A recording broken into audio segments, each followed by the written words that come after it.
Assalamualaikum warahmatullahi wabarakatuh. Waalaikumsalam warahmatullahi wabarakatuh. Oke, tidak terasa kita sudah masuk pertemuan ke berapa? Kalian tahu? 13. Hah? 13. Ya, pertemuan ke-13. Di pertemuan ke-13 ini materinya adalah bab 1, yaitu tentang teks eksposisi. Namun, sebelumnya saya mengingatkan untuk nilai ulangan harian pertama, ya, bagi yang tidak tuntas nilainya, silahkan kerjakan kembali. Soalnya ada nanti soal remedial saya kirimkan, soalnya sama persis. Ya, usahakan mendapatkan nilai 100 karena nilai soalnya bisa diulang. Misalnya kamu dapat 80, mau diulang lagi. Yang diulang nanti hanya soal yang sama. Diulang berapa kali? Diulang semau kamu sampai mendapatkan nilai 100. Jadi saya kalau kamu sudah ikuti semua itu remedialnya apanya, tanya kak saja nanti pada saat mau kutulis rapor berapa nilai yang kamu minta. Insya Allah saya akan kasih. Ya. Jadi kalau Pak lengkap semua saya nilaiku tugas-tugasku mau ku dapat 90 boleh. Cuma kalau kelas 1 jangan terlalu tinggi dulu nilainya. Tinggi 85, 88 lah.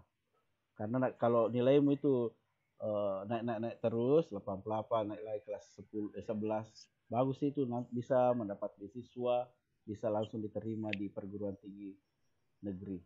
Oke. Kita mulai. Jadi untuk materi hari ini adalah tentang teks eksposisi. Bisa kalian buka di bukunya yang sudah pinjam buku di perpus, yaitu halaman 51, halaman 51 ya. Halaman 51. Ini. Bisa dilihat di bukunya halaman 51. Mengembangkan pendapat dalam eksposisi. Apa itu eksposisi? Ya. Kalau kemarin itu pelajaran kita tentang laporan hasil observasi. Kita berkunjung, kita melaporkan, disertai dengan fakta. Nah, apalagi dengan eksposisi, apalagi yang harus kita lakukan. Laporan hasil teks observasi itu wacana. Di dalam teks eksposisi juga adalah wacana. Di mana letak persamaan dan perbedaannya? Persamaannya sama-sama wacana. Sama-sama ada kalimatnya, sama-sama ada katanya, sama-sama ada datanya. Nah, di mana letak perbedaan teks wacana dengan eksposisi? Itulah yang akan kita bahas di teks eksposisi. Nah, oke. Mungkin Naya, tolong dibaca ini Naya. Halaman berapa, Pak? Halaman 51 ini. Pernahkah? Pernahkah kamu bab 2, mengembangkan pendapat dalam eksposisi. Pernahkah kamu mendengarkan seseorang sedang mengungkapkan pandangan atau pendapatnya tentang sesuatu? Misalnya, kamu mendengarkan penjelasan dari seseorang tentang perlunya menjaga kebersihan lingkungan. Untuk meyakinkan pendengar atau pembaca tentang pentingnya menjaga kebersihan lingkungan hidup, pembicara atau penulis perlu menggunakan argumen. Jenis teks yang digunakan untuk menyampaikan pendapat adalah teks eksposisi. Pada pelajaran ini, kamu akan belajar 1. Menginterpretasi makna dalam eksposisi. 2. Mengembangkan isi eksposisi. 3. Menganalisis struktur dan kebahasaan eksposisi. 4. Menyusun teks eksposisi dengan memerhatikan isi, struktur, dan kebahasaannya. Oke. Nah, ternyata teks eksposisi itu suatu pendapat yang akan kita lemparkan atau akan kita berikan kepada seseorang. Tapi dalam bentuk mengajak seseorang untuk mengikuti apa yang kita inginkan atau pendapat kita orang ikut. Nah, sebelum kita lanjut ke contoh wacananya. Saya akan kasih dulu gambarannya seperti ini. Perhatikan dulu ini. Apa itu teks eksposisi? Nah, jadi teks eksposisi yaitu teks yang berfungsi mengungkapkan gagasan atau mengusulkan sesuatu berdasarkan argumentasi yang kuat. Ada alasannya. Contoh yang paling gampang sekarang adalah misalnya kamu mengungkapkan gagasan, ya. Kamu mengungkapkan gagasan atau mengusulkan sesuatu kepada orang tuamu supaya dibelikan handphone. Mak, Pak, tolong dibelikanlah saya handphone. Itu gagasan kamu. Dibelikanlah saya laptop. Apa argumentasimu yang kuat adalah, Mak, Bapak, sekarang ini kita belajar di rumah. Kalau kita tidak belajar di rumah, kalau kita tidak belikan handphone, maka saya tidak bisa belajar di rumah. Itu argumentasi harus kuat. Jadi gagasanmu atau idemu adalah ingin membeli handphone. Diusulkan kemana? Ke orang tua. Apa alasannya? Karena ingin belajar di rumah. Kalau tidak dibelikan handphone, saya tidak bisa belajar. Teman-teman saya rata-rata sudah punya. Nah sekarang, ciri-ciri teks eksposisi. Tujuannya adalah mengungkapkan gagasan, ungkapkan pendapatmu. Apa pendapatmu tadi? Dibelikan handphone. Tapi ini dibuat dalam bentuk tulisan.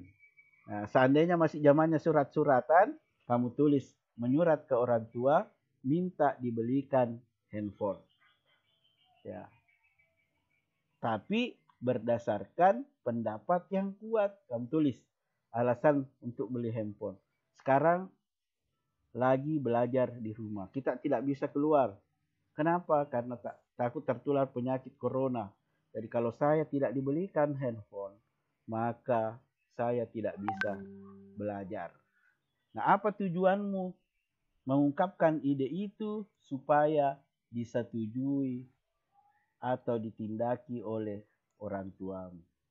Jadi tujuan eksposisi itu supaya disetujui, gagasan kita disetujui.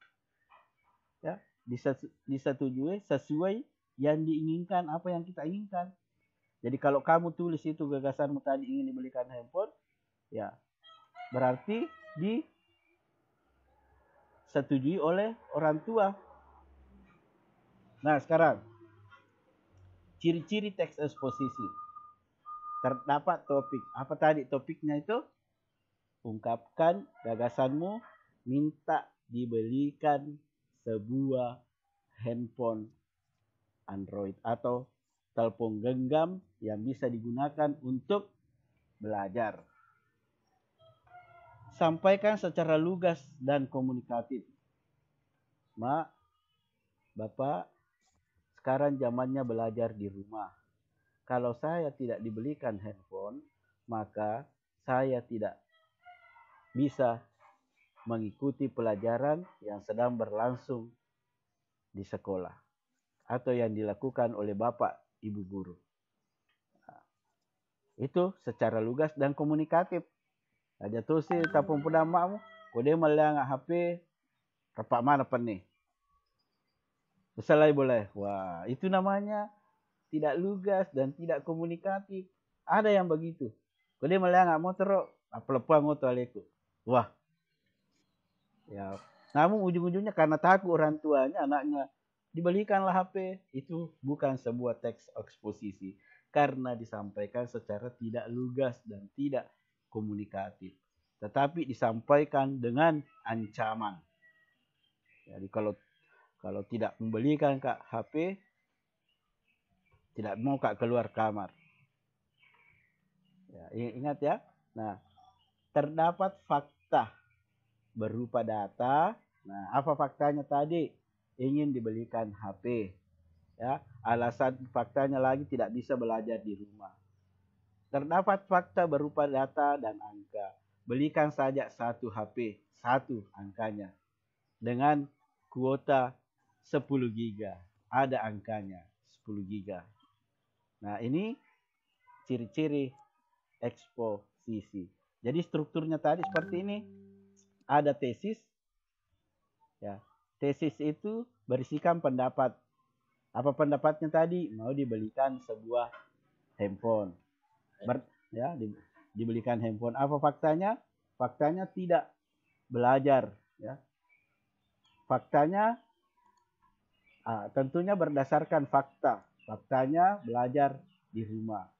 Argumentasinya silahkan paparkan. Kalau tidak dibelikan handphone, maka saya tidak bisa ikut belajar di rumah atau mengikuti pelajaran yang disampaikan oleh Bapak Ibu guru. Nah, kemudian ada lagi yang namanya penegasan ulang. Apa penegasan ulangnya? Seperti ini. Tadi kan kita mengajukan membelikan handphone. Alasannya itu mau belajar di rumah. Bisa ditegaskan kembali. Pak, lihatlah Livia, lihatlah Naya, lihatlah Munawir. Mereka semua sudah mempunyai handphone. Ya. Apa Bapak tidak kasihan sama saya? Nah, itu ditegaskan ulang. Biasanya ini di bagian akhir penegasan ulang. Ya. Kalau tidak memiliki handphone Bapak, tidak bisa Kak ikut belajar di rumah. Lihatlah teman-teman saya. Jadi penegasan ulang memberikan perbandingan fakta yang lain. Ya. Jadi penegasan ulang itu fakta-fakta yang lain yang selain yang telah dipaparkan di sini. Ya, selain yang telah dipaparkan di sini dengan di sini. Kan tadi ada fakta di sini, ada fakta di sini. Nah, penegasan ulang itu fakta yang lain selain yang ada tadi di tesis, di pendapat, kemudian dipaparkan, kemudian dikasih lagi fakta-fakta yang lain. Paham? Ya, Pak. Nah, gampang sih sebenarnya ini, tidak seperti laporan teks observasi banyak kalimat-kalimatnya.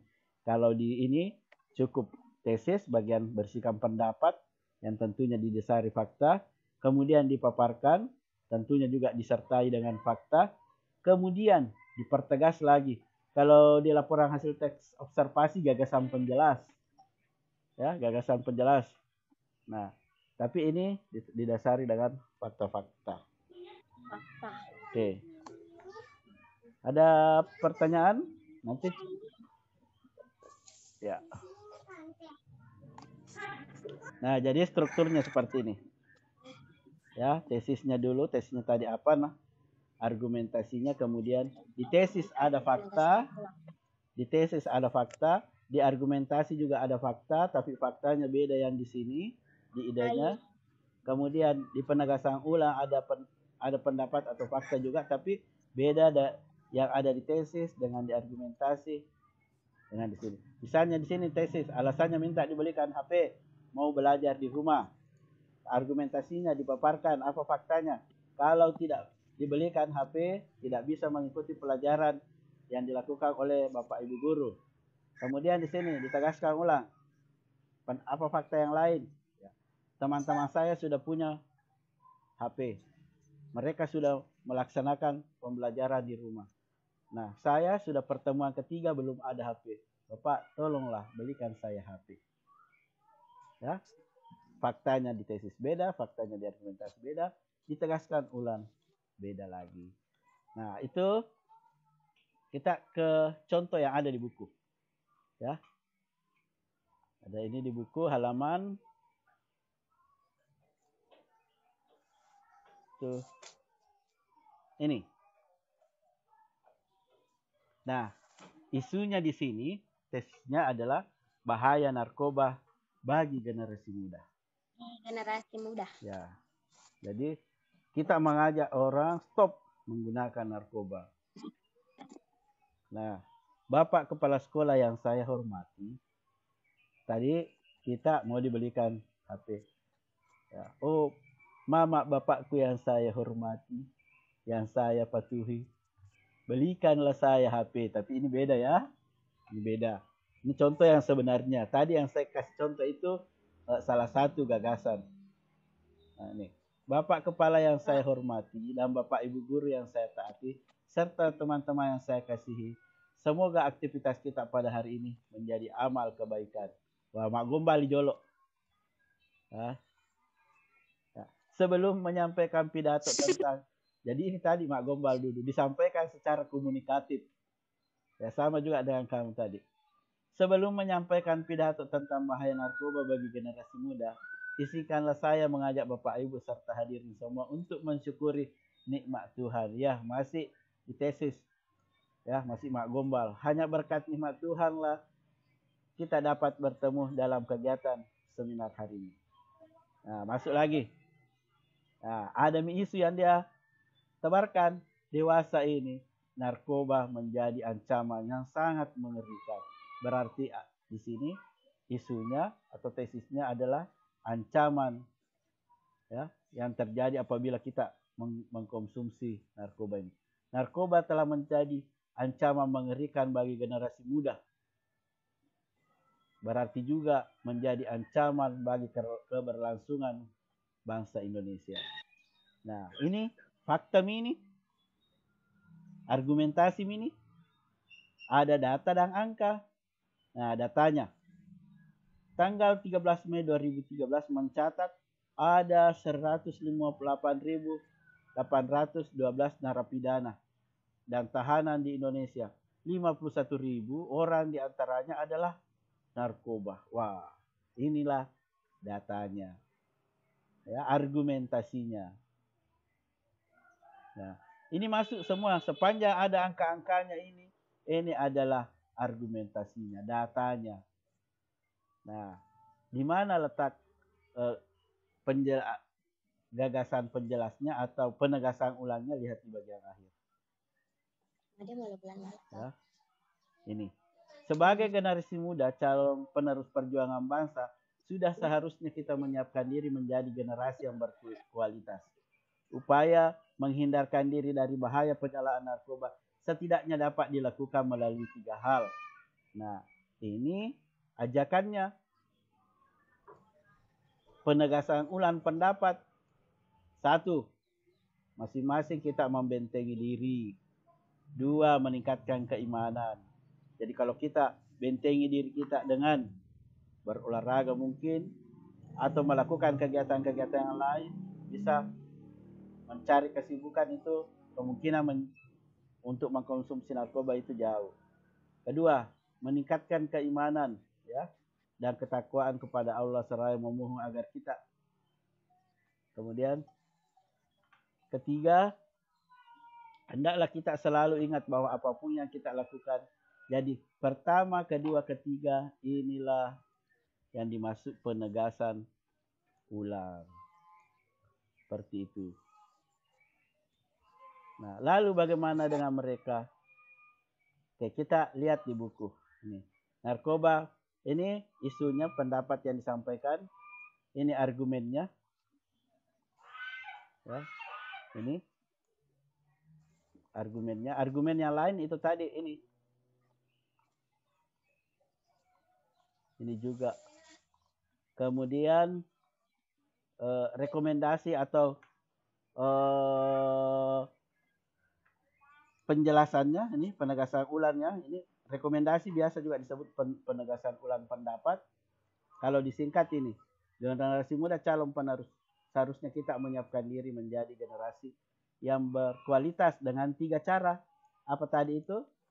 Jadi ini ya, ini disingkat saja, cuma dia tidak sebutkan tadi, saya sebutkan cara pertama, cara kedua, dan cara ketiga. Nah, itulah contoh dari sebuah teks eksposisi. Ada yang ingin bertanya? Silahkan. Oke, ada yang ingin bertanya? Kapan terakhir dikumpul itu tugas pertemuan, Pak? Ya, bab 1. Ya, janji saya kan dulu setelah ulangan harian 1, kita sudah ulangan harian 1. Ya, saya kasih sampai hari Senin berikutnya. Hari Selasa berikutnya. Saya kasih waktu 7 hari lagi. Ya. Sebenarnya biar tidak ada waktu saya kasih, kalau kamu tidak isi, kan tadi saya sudah bilang kalau lengkap tugas nak berapapun nilai yang kamu mau akan saya kasih, ya. Mau salah mau benar, apalagi ini kita BDR. Tapi kalau tidak ada tugasmu baru minta aku nilai. Jadi permintaanmu ke saya teks eksposisinya. Pak, mau kak nilai tinggi. Tapi harus didasari dengan fakta.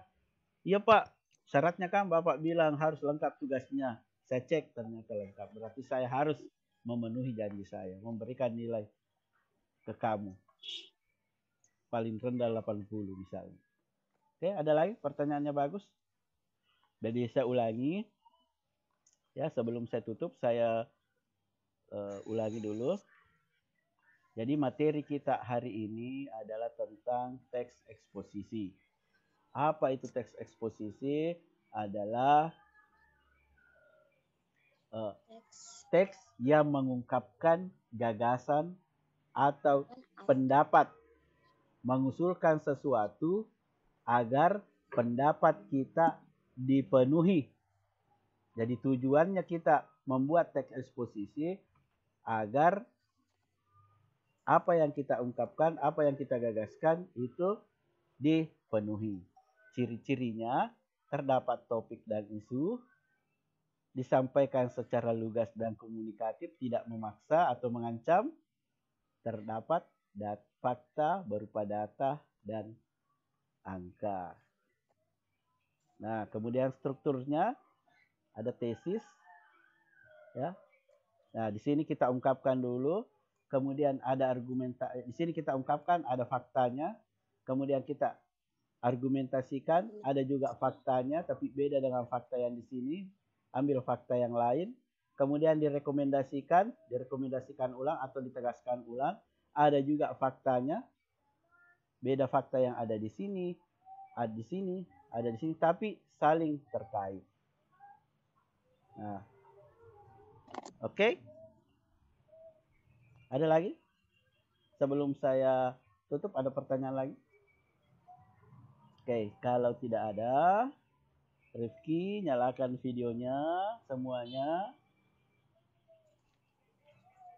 Oke, nyalakan video tak semua. Jangan lupa kamu juga SC supaya saya bisa absen.